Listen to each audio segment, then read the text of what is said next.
Let's go beyond the connection. Welcome to the podcast. I'm Steve McDonald, your host, and today we have a very interesting guest. We have on Javed Ikbal. Now, Javed, you are the CISO at Bright Horizons. You've been a CISO for over 20 years, and I think you told me you have a specialty in coming in and being the first CISO in an organization and having to lay the groundwork and the engineering for how you put security in place in the organization. That gives you a really big background. It's interesting. I asked you if there was anything that personally in your life that you wanted to share, just so we could get to know you a little bit better. And one of the things that you said is you like to break things. So I'm going to let you explain that because I'd love to have you maybe before we get started here, expand a little bit on your background.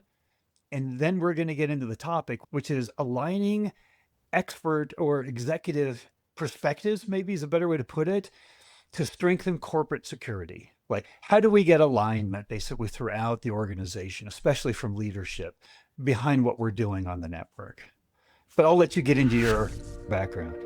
Hi, Steve. Thanks for having me. The break things is interesting because I was that child who took radios and clocks apart to figure out how they worked. And obviously, once I did that, they did not work anymore. But I learned it the hard way the first time, like in a wind-up clock, the spring sprang away. And even I are old enough to know what that means. My kids don't know because they're used to digital clocks all over the place. Fast forward a bit, my undergraduate education was mechanical engineering. And I found out that one of the very important things that engineers do is to conduct what's called a failure mode analysis. If you are building a machine or if you are building a bridge, you have to analyze at what point that machine or that bridge will fail, meaning when it will break. And then you say, okay, no more than 50 semi-trucks on that bridge at a time, or do not run this machine at above 20,000 RPM. Do not take it beyond the red line if you're thinking of cars, because you will do permanent damage. And then I meandered and stumbled into a career in information security. I realized that the same principles work. If you conduct a failure mode analysis on your environment, you can figure out where things can break, and then you make sure you put in safeguards so the situation doesn't get to that point. So I like to break things, but to the point where I'm figuring out where things will break. In information security, the formal name for this is threat modeling. You look at a system or a system of systems, and you look at all the threats that can compromise that system, and you put in safeguards. A different way of looking at failure mode analysis, but the principle is the same. So I have to ask you, because we're going to talk a lot about security, keeping networks up, running, resilient, fast. There's a mentality amongst most business people, and especially executives, that it's not necessarily the more the data, the better, but we know we get more and more data. Our networks are flooded with data, and the data is just going to get larger. The amount of data that we're collecting in the Internet of Things world that we're working in, data and the amount that it's going to be coming into and operating on our networks is just going to keep scaling dramatically. However, not all data is good data. One of the things that you and I talked about was that in the world of a CISO, a big part of that is understanding what data do we need? Because just keeping data for the sake of keeping data, just because we can, isn't necessarily a good thing for the organization. And I thought maybe we could just start out right there, because I know there's a lot of us in terms of the business executives that are listening to this right now. I think we have to have our expectations kind of reset. And I'd love to have your perspective on that. Yeah, absolutely. So one of the foundational principles of security is called the principle of least privilege, which means do not give people access to resources, meaning data or systems or networks or even buildings that they do not need access to. So for example, I'm the CISO at my current organization. I do not have access to many of our systems. And people are surprised that, like, I go request someone for something from one of those systems, and they might ask me, hey, shall we give you access? No, we need that separation. So, zooming out a bit from that, it's not just that access to that data, if it's also not having unnecessary data at all. And that word unnecessary has big quotes around it. What I consider necessary versus what the privacy officer considers necessary and what the CMO considers necessary are three different sets of data. Not always, but many times, because the CMO might say, I need every piece of information about every person we ever contact with, and I want to retain it forever. And the privacy officer will come and say, no, there are these laws against this. And even if you have this data, you cannot share it, you cannot sell it, you need to give people the opportunity to opt out of that. My worldview is slightly different. It's adjacent to the privacy officers, but a little bit to the side, is that if we keep that data, again, the failure mode slash break analysis, what's the worst that can happen to that data? If someone comes in unauthorized and steals that data, or even if one of our people lose a laptop with that data on it, what are the things that can potentially happen?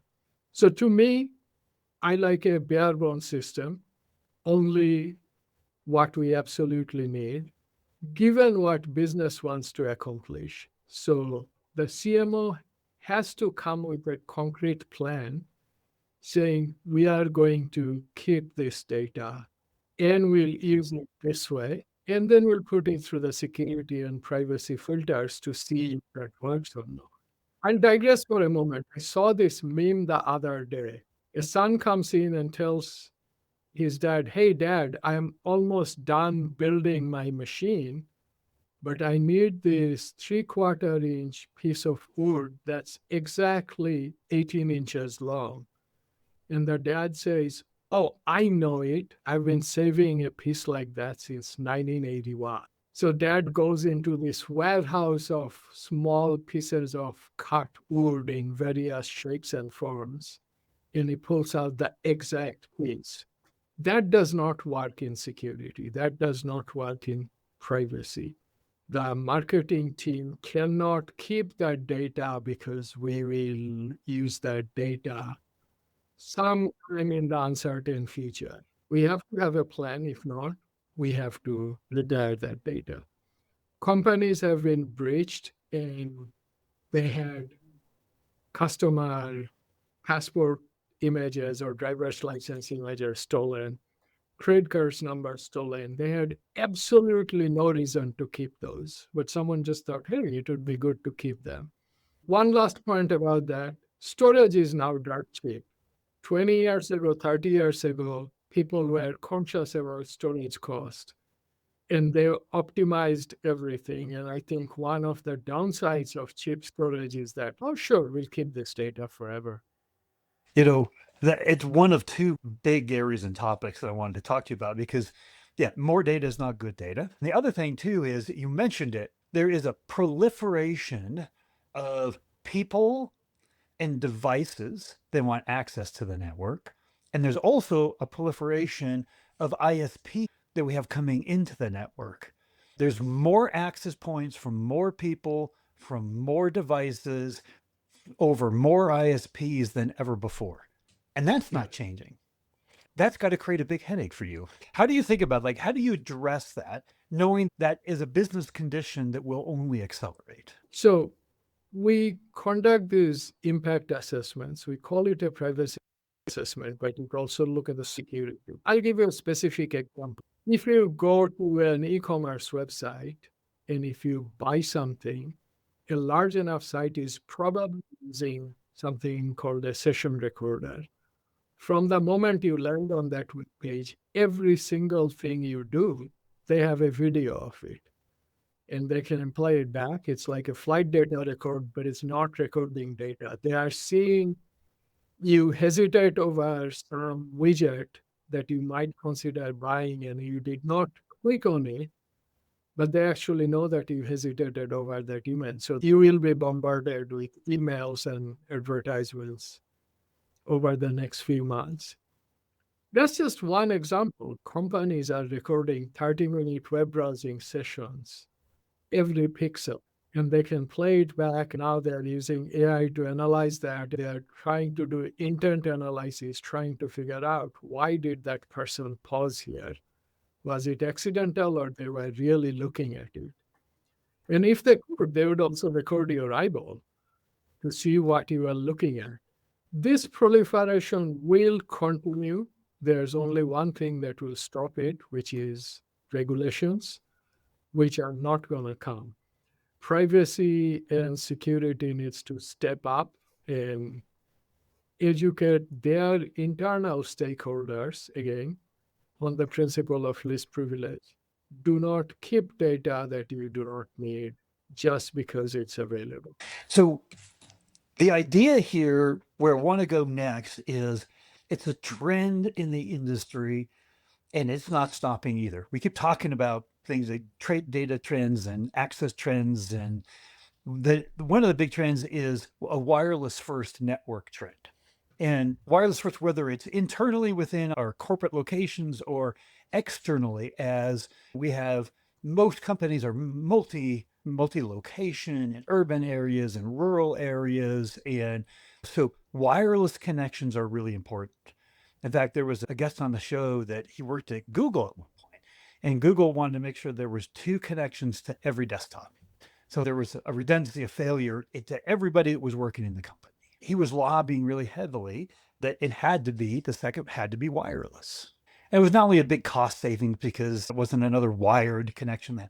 There's this massive cost savings, but the trend is wireless and greater incorporation into our networks. I know that you've thought significantly about this and have solved for the wireless trend in the industry.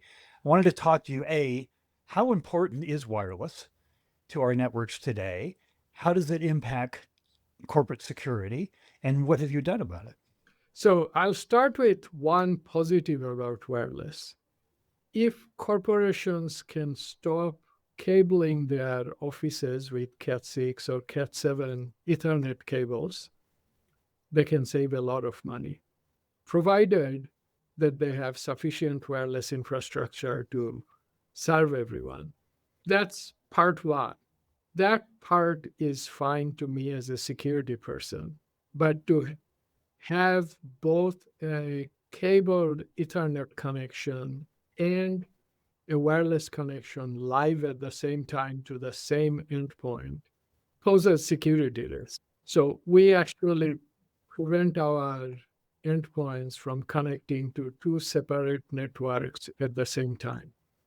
It doesn't matter whether it's wired or wireless or not. Because, and I'll give you one example why this is dangerous. Let's say I am a threat actor. I am an insider threat. My work laptop allows me to connect to a wired network and a wireless network at the same time. So my office is sufficiently close to the window. I connect to the company's Ethernet network, and I connect to a wireless network run by my accomplice who's sitting in the parking lot. Now I have bypassed the millions of dollars in firewalls that my company spent on, and I have breached an external unauthorized malicious network to my internal network. I will need some software on my computer to be able to bridge those 2 networks. But again, if I am not constrained by least privilege, I have blown through all the network perimeter security measures in place. So those are the 2 pros and cons. Stepping back a little bit, for certain locations where broadband cable network is not available, 5G or gigabit wireless site-to-site gigabit wireless, or even something like Starlink or other satellite internet services can be a very useful thing. At some of our locations, we do use 5G for various reasons. Even if broadband is available, we cannot bring that in, or it's simply not available. So wireless is here to stay. Here's what I'm trying to understand all of this, all the policies and your point of view. How important is it that you have buy-in from executive leadership? Like, how important is getting the greater team on board and understanding what you're talking about? About wireless or security in general. Security in general. So I will say this, I have this view about security that the tone from the top and the buy-in is the most valuable thing a CISO can have. If you do not have sufficient number of employees, or if you don't have the right budget, you can still do the basics, or at a minimum, voice your concern. Now, if there's no one paying attention to your concerns, or if you are not supported adequately, it is time to update the resume and move on, because you will accomplish exactly nothing at this point.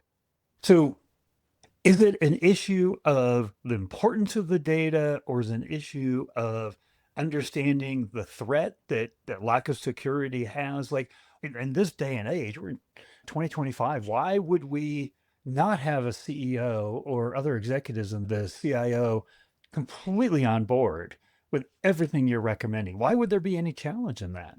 I am very fortunate that I have not faced that, but I will give you a slightly long answer. Some CISOs take this approach that the CISO's job is security and security only. The formal name for this is the CIA triad: confidentiality, integrity, and availability. Go mention this to a typical CEO, and the CEO understands confidentiality, integrity, and availability. You may have to explain. But even then, the CEO's world is to increase shareholder value, make the revenue go up, make the costs go down, increase the profit margin, keep everyone happy. Unless you are framing confidentiality, integrity, and availability in that lens, the CEO is probably not going to pay attention because she or he is very busy. So I frame my job not in terms of the CIA triad, but revenue, reputation, and regulation. And my job is I am the revenue protection officer. My formal title is Chief Information Security Officer, but my job is to protect the revenue, protect the reputation, and protect us from applicable regulations. When I explain it like that, I do not have to explain it any further to the C-suite because that's their world. That's what they live and breathe. And I have just framed my problems in their language. I think that's where a lot of disconnect happens between the head of security and the rest of the executive management.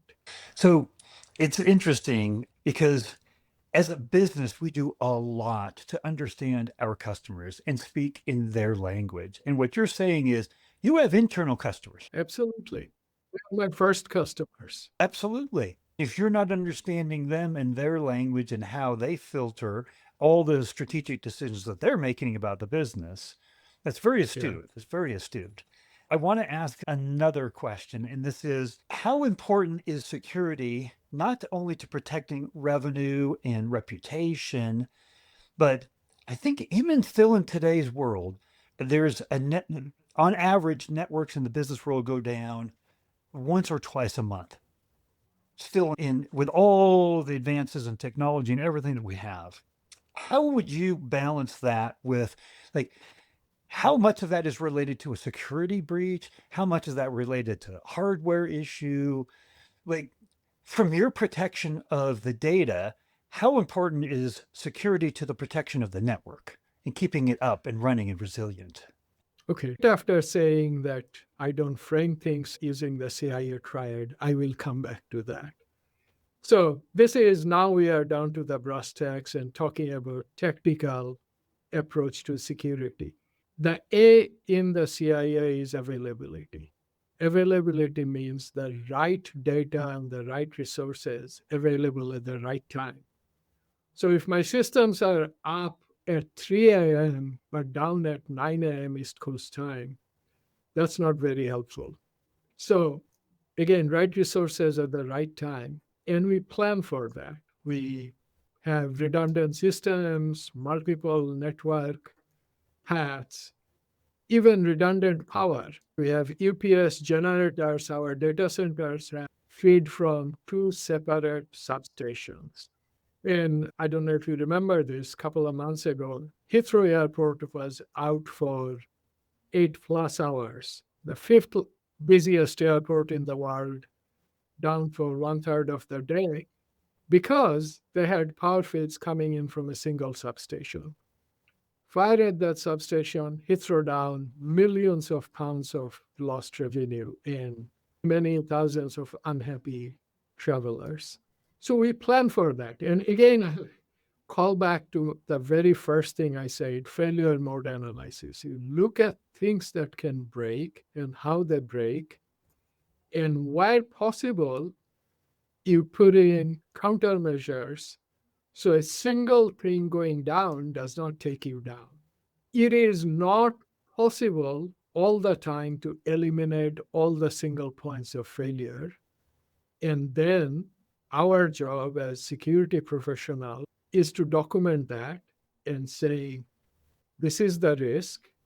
We are choosing this hypothetical data center because it's convenient for us and it's really cheap, but it has a single substation feeding us.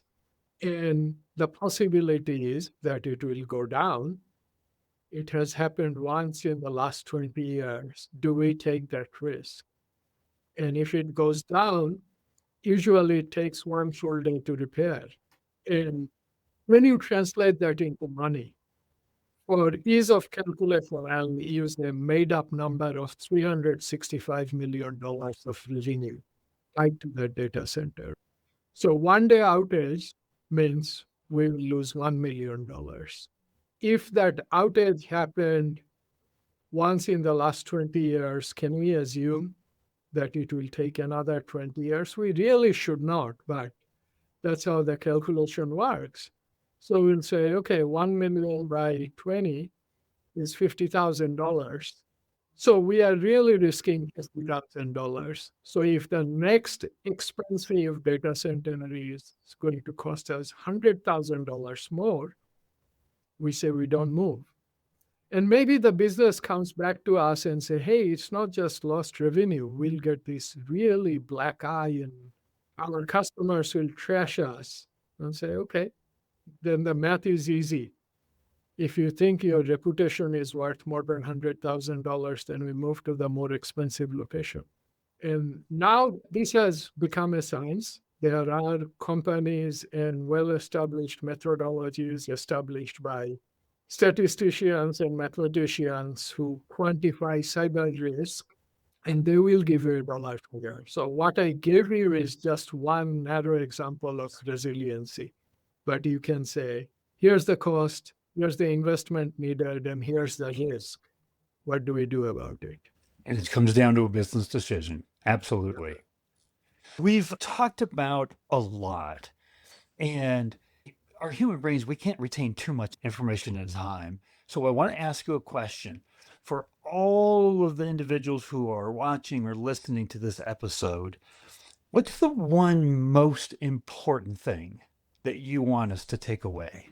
So one common saying about security is not if, when it will be breached. Assume for that, build your program to solve for that. If the breach happens, how soon can you detect? How soon can you mitigate? How do you prevent the data from leaving your environment? Those are extremely critical questions to ask. If you answer those, you can back calculate, go in reverse, and design your security program based on that. So here's what happens. Everyone who comes onto this podcast shares from their perspectives, insights from years and years in the business. And we're all here to protect our data, keep our networks up and running, keep our businesses flowing. It's data that fuels information and knowledge that empowers the people that make things happen.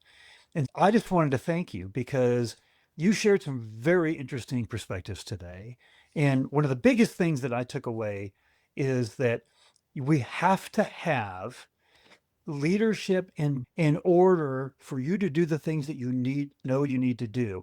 And if you can put it into dollars and cents and translate it into the language of the executive team that is running this company, they're going to look at it as a significant threat that needs significant resources.